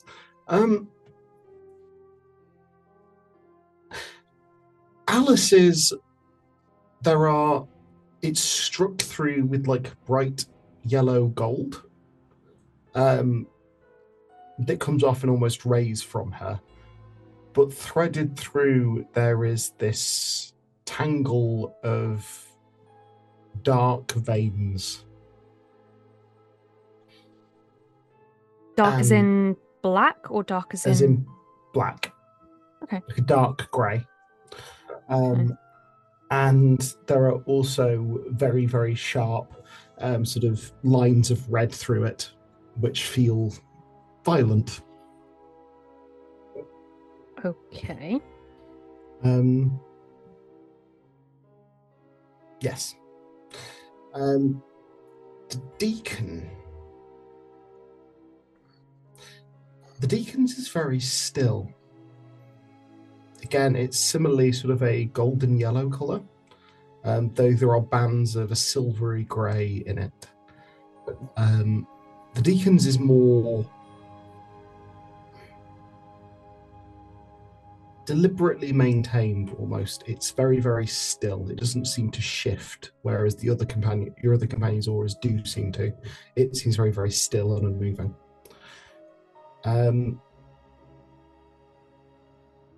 Edmund's is quite a warm red, and it shimmers whenever he's with Skip.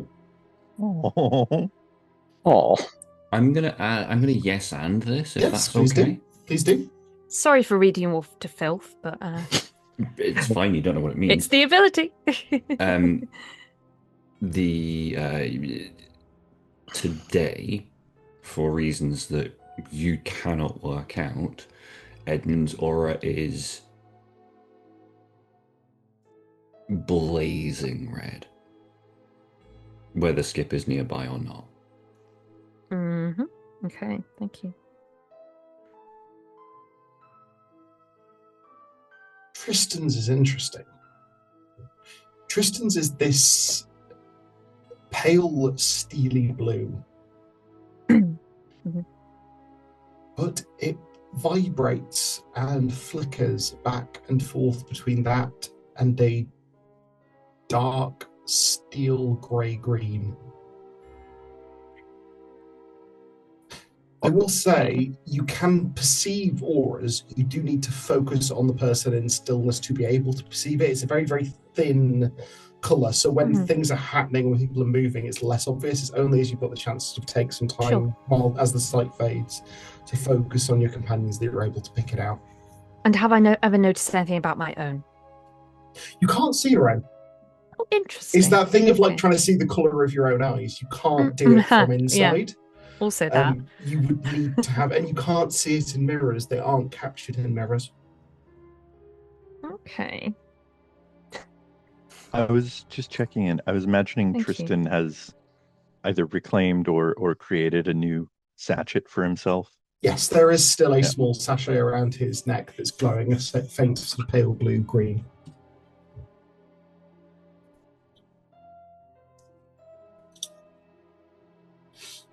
But yes.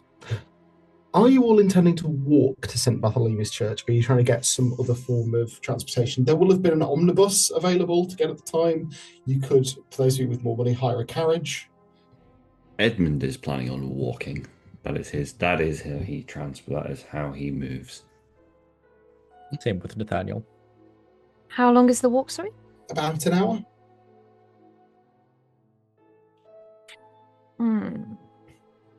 Tristan wants to have his getaway horse nearer, so he'll take it from wherever he's stabled it nearby and just kind of amble alongside of them. Yeah. Once the horse sort of draws level with you, you feel this wriggle inside your coat, Edmund, at which point a head just pops up out through the lapel of a jacket and sort of looks over at the horse and goes towards it. Oh, gorgeous. I think Oliviera would maybe turn to Alice and say, carriage or omnibus? Or I'm perfectly content. I'm perfectly content with walking. This is a very warm coat, so I won't have a problem. Walking it is. Yeah, Oliviera isn't going to split from the group. So. Can everyone please make me a Constitution roll? It is doubled, so you do not need to make it a difficult roll. I'm going to give a +1 for sharing body heat with a horse and or Skip to Edmund and Tristan, respectively. What roll is it? Sorry, apologies. A Constitution roll. So if you just click on Constitution on your attributes. Cool. Thank you. Nope. 0 successes. Same here. 2 Same levels here. of success. Yeah. Edmund gets 2 levels of success, and this tracks because you're used to working in the cold, so you're quite hardy to it. This is, if anything, the residual warmth you've still got inside your coat is actually quite pleasant compared to the way you're usually dealing with. And Nathaniel, you've traversed rough environments before. You're reasonably good at and hardy. Alice, you were very confident that coat was warm enough. You were wrong. The wind is cutting through it, and you are just shivering underneath it. Similarly, Oliviera, the cold is actually quite biting. And Tristan, atop of the horse, you're sat there looking windswept and interesting, and realizing that the windswept is definitely getting the better of you.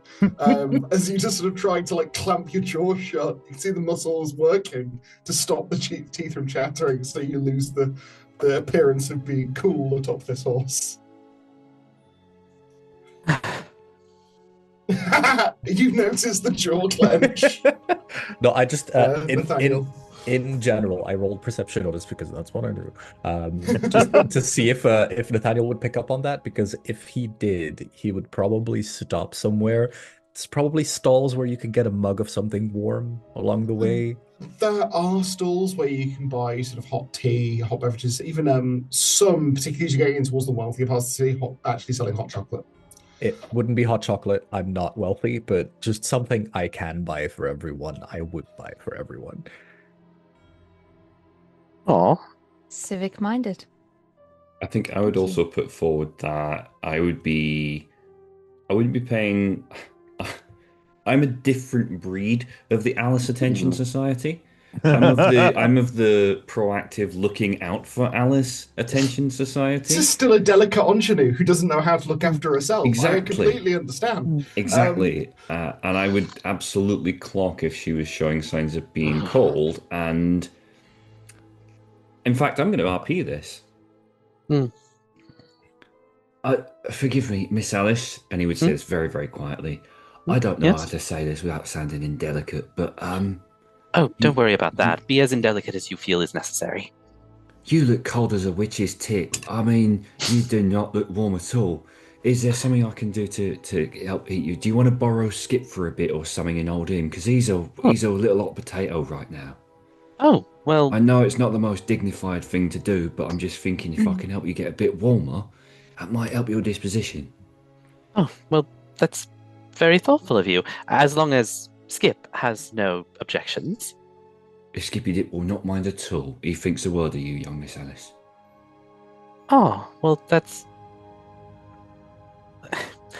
Well, I shan't be one to turn down an opportunity. And she'll sort of put her parasol under her arm and just sort of like reach out to take the dog and the coat. Artistic license here? Yeah.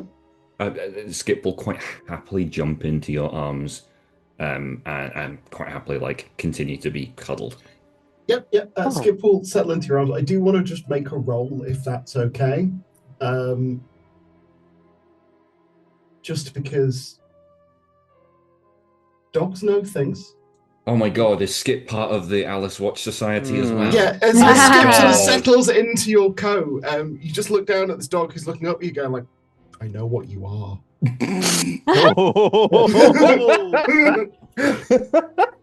What the shit?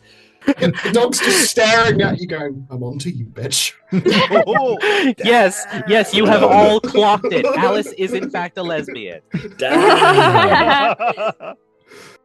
I have a question. Are we are we close to the others, or? I'd say you're sort of traveling in a group. I'm assuming you've taken a step away to sort of make the offer. Oh, okay. Yeah. Yes. Okay. Edmund would have very deliberately made sure that he was saying and talking in relative quiet confidence. He would have made sure of that out of respect for Alice. Okay, cool. I just wanted to check because after she sort of takes Skip, she's gonna stop for a second. Well, not stop. She's just gonna. Edmund, may I? I have a question for you. It may seem an odd question, perhaps one you might think is easily answered, but I feel I should ask regardless. Of course, young Miss Alice. Whatever I can do for you. Why is it that you are so kind to me? Forgive me, young Miss Alice. I'm not sure I entirely follow. I thought so. It was a strange question. Forget I asked. Well, no. I mean, you've asked a question now, so I'm going to answer. As far as I'm concerned, you've been nothing but kind and fair to me. Why would I be anything other than the same back to you? I'm not a monster. Of course, that makes sense. It's just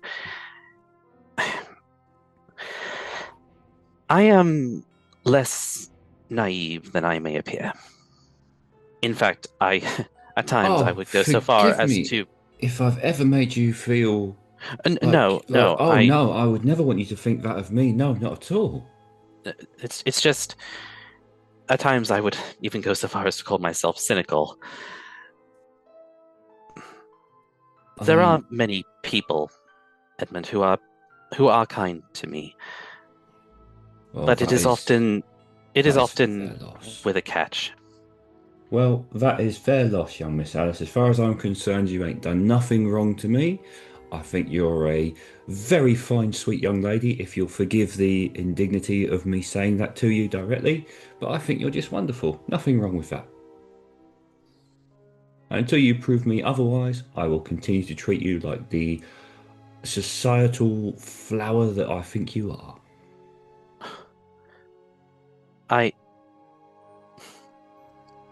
Oh, they're getting away from us. We should probably speed up a bit. They're lagging yes, behind. Of course. And before we do, though, thank you. And if I may also be so bold, You have proven yourself to be more of a gentleman than some of the actual gentlemen I have known.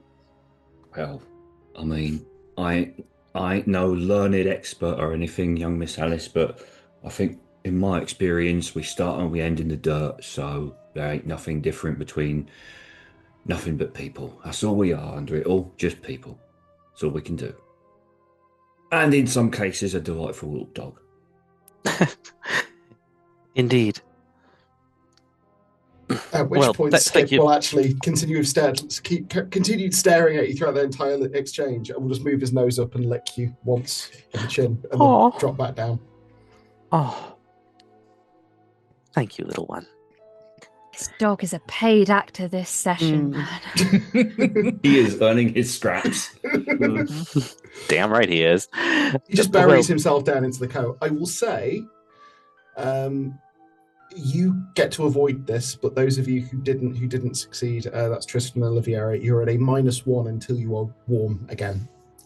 In terms to all of actions, to all rolls. to actions. Okay. Does stopping for warm tea count to that effect? I would say it does. If you find a stall midway down, but bearing in mind, particularly if Nathaniel is keeping an eye out for them, which with his absurd notice roll he can, you are able to do that to keep warm. But that will probably only last until you get to the church. Between the church and the house, you will need to make similar rolls. Yeah, gotcha. Okay. Speaking of, you arrive to St. Bartholomew's Church. Some of the church grounds are piled high with drifts of snow where they've had to clearly be shoveled out of the way in order to make room for people to actually make ingress into the grounds. As with most other churchyards, as we've previously discussed, the grounds are filled with coffins to the point of clearly there being quite a large... you can see where some of the grounds have actually been raised in order to accommodate the dead. But there is more of an effort for groundskeeping here than you've seen in other churches. This is a wealthier part of the city, and therefore there's been more of an effort made to accommodate this while keeping the place looking relatively manicured.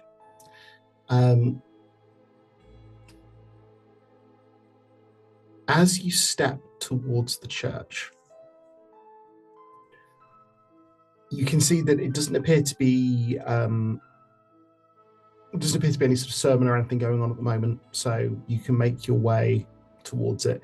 You can see off the side there is a smaller chapel that is built into the side, which does appear to be what you, particularly you, would recognise, Nathaniel, as the place was probably a chapel of rest.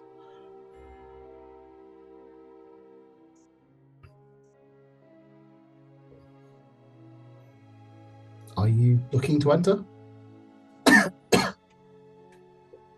I'd stand in front of the door, but I don't think this is a good place for me specifically to go inside. Possibly not. And how familiar is Edmund with this place? You wouldn't know it particularly well. Again, it's a Protestant church. It's Church of England. You're Catholic, so it's not a place you'd have frequented yourself. It's also far enough away from where you are in Whitechapel and towards a wealthier area of the city. It's probably not an area you get out to very often, if at all.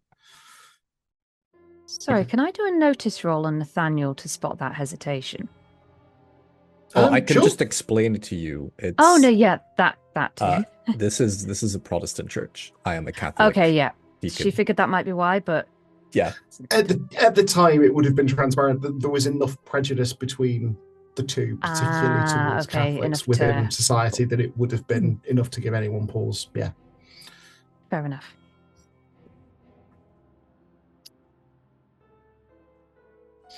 Okay. Well, you stood outside. Is there a conversation happening? What are you doing? Yeah, Nathaniel would actually say, I think it would be wise if I stayed outside for this. Mm-hmm. Of course. I shall stay with you. I'm not sure he would be welcome, and to be quite honest with you, I'm not willing to give him up just yet.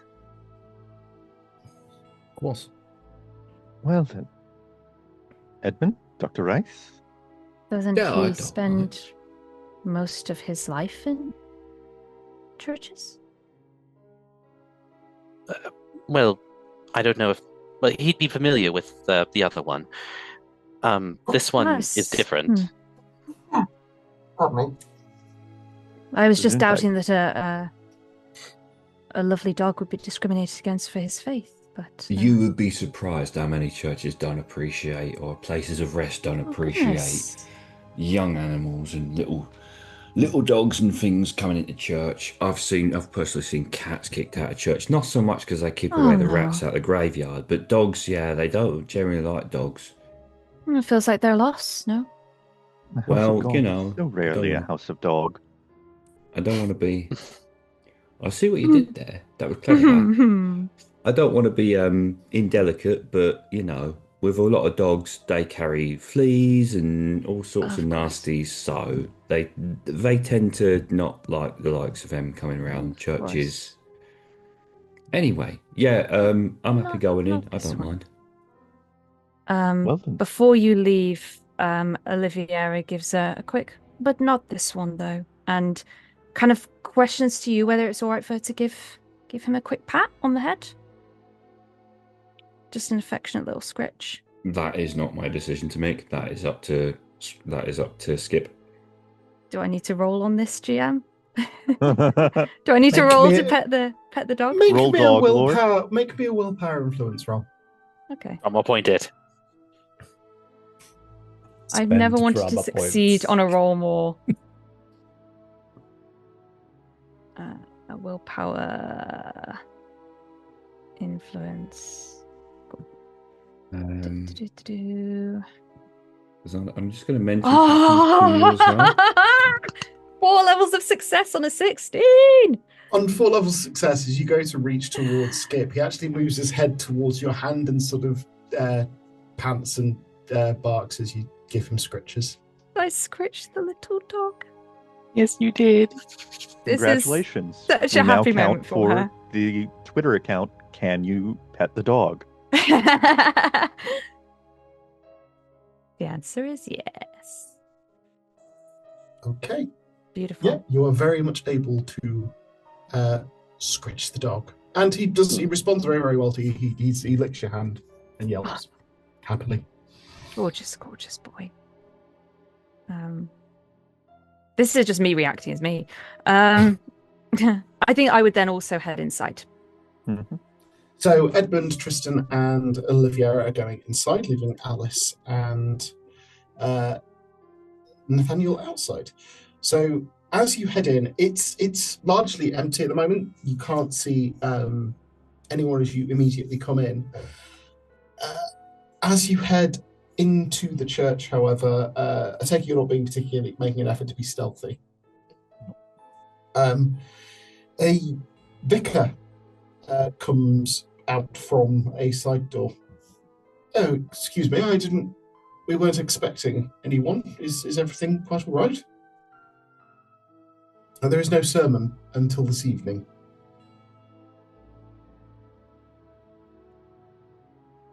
I looked at Tristan. Edmund's got his hand. Edmund's taken his hat off out of being respected in a house of God, regardless of denomination, and is basically just kind of twisting his hat in his hands at the moment, waiting for someone who is smarter than him to speak. I'm ever so sorry. I hope. Could we bend your ear for just a moment? Oh, I'm sorry. We haven't made introductions. My name is Tristan Carleone, and these are my companions. Dr. Oliviera Rice. She reached out a hand. Reverend Hart, he places his hand on his chest. As in the organ or the animal? The animal. Ah, lovely. Yes? What is it in particular you wish to speak to me about? So, I apologize. I know that this will come as a little bit of a strange inquiry, but we have been asked by a certain someone to simply make a few inquiries about previous disposition of his wife. Are you familiar with Mr. Hilary Wright? Yes, I am aware of the gentleman. He is a sometime parishioner here. Then you perhaps remember that his wife was brought here briefly? I do, yes. She is interred in our grounds. Was there anything peculiar when she was brought here? I'm not quite sure I understand. Peculiar in what sense? Peculiar in any sense, I'm afraid. I'm afraid that I can't be terribly more specific than that, only because certain rumors and innuendos have been implicated, and we are merely trying to ensure that all such calumnies have been properly investigated and refuted. Right. Could you make me a willpower influence roll, please? May I add quickly that if she hasn't done so already on the walk over here, this will be the point for Oliviera to turn away and take a couple of tablets. Noted. So 11, 2 levels of success. On 2 levels of success. Well, I think it's fair to say that Mrs. Wright did not have the highest of reputations, and as a consequence, neither did her husband. I have to say, I can't remember of anything of particular strangeness happening. Given the suddenness of her death, a doctor was called, my understanding, to examine her, but he found nothing out of the ordinary. They keep any records of this examination? No. Possibly. If you'll excuse me for a moment. Yes, please. Thank you. And he'll sort of step back. Please follow me. And sort of lead you back into, again, it's not a dissimilar layout to the church you're familiar with, Edmund. He'll lead you back into sort of a area that's clearly meant as part of his office. There's a large wooden cabinet he goes over to and pulls out a fairly large leather-bound book. In flipping through it, it wasn't that long ago. 6 months. Nothing of particular note. Her death was seen to be a consequence of phosphorus poisoning. I expect that it was reported similarly to the local authorities. Not uncommon for low-born women from her line of work. At this point, Edmund's not going to be able to keep his face shut. And he's just going to very quietly say, John 3:16, Christ's sacrifice was for the whole world. Romans 3:23-24, all have sinned and fallen short of the glory of God and justified freely by his grace. I do not require the Bible quoted to me. Thank you, young man. I think it's important to bear in mind we are all God's children, regardless of where we're born. Wouldn't you agree, Father? He's going to walk Reverend. away At which point he will. At which point he's going to slam the book closed. The doctor was quite certain that it was,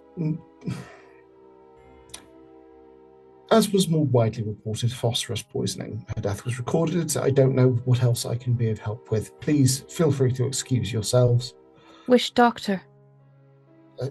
Dr. Ceres.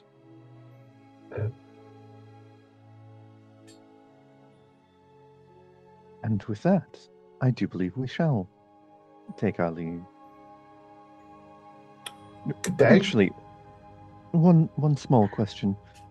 Did Dr. Ceres often conduct these examinations on behalf of your chapel? Occasionally, not often. Not often, but occasionally. Yes. See?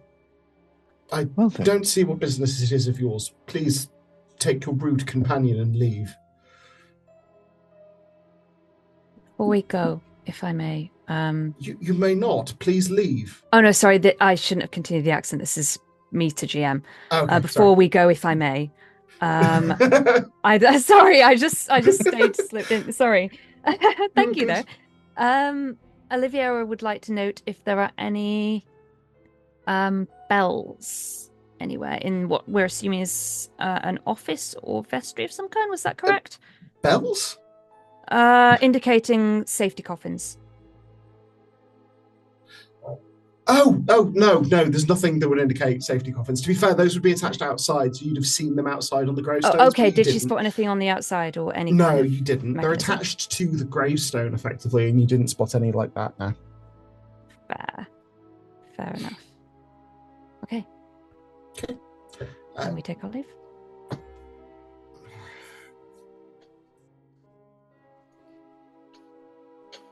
And as you're sort of seen out, the door is firmly closed behind you.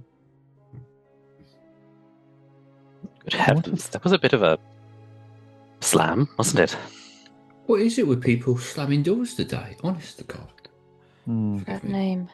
Not all men of God are quite as good about it as our dear deacon. Is that not the truth? We did discover some small matter. Oliviera? The name of the doctor who performed all necessary examinations is a name we have encountered before in relation to other cases. Dr. Saras. That man is at the epicenter of everything going wrong. Apparently, he has conducted examinations before for this particular church, which would imply, if we are to infer nefarious involvement in each of his examinations, that this is not an isolated incident. So it would seem.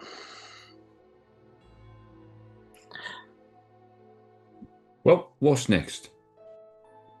I believe next is the house.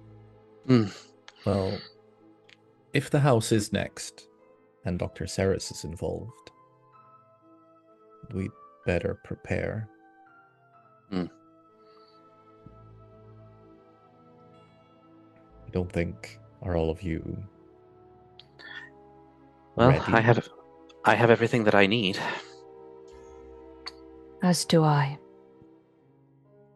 I feel quite thoroughly ready to address the matter, Dr. Saras.